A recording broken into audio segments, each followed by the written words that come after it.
रस माहिती आहे का भाऊ? रस, आमरस. आमरस कशाला म्हणतात? आंबे बिलबिल करून त्याचा काढला जातो त्याला रस, किंवा असा आंब्याचा त्याला आमरस.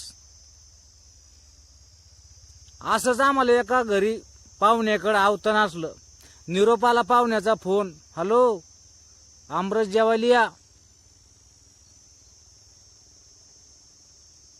आमरस जेवायला.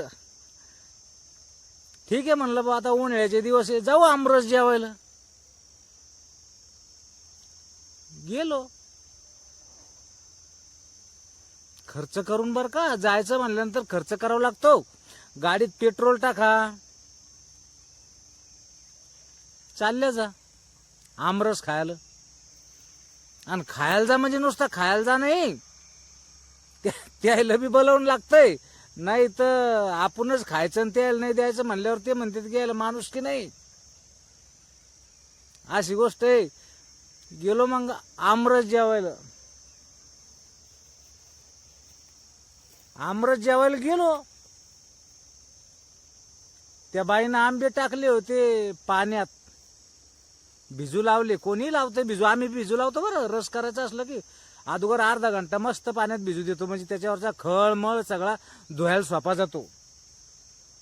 मग ते त्या बाईनं धुतलं बा, आंबे धुतले, बिलबिल केले आणि बनवायला लागली. तिला काय बरोबर बनवता येईना त्या बाईला. मग ते बाईनं काय केलं, तिच्या पोरीला सांगितलं. पोरीला म्हणे बाई हे बनव तू, मी तर दुसरा स्वयंपाक करते. ते पोरगी बिडी करायला, पोरीला ते काय आता लेकर जातील काय येणार आहे.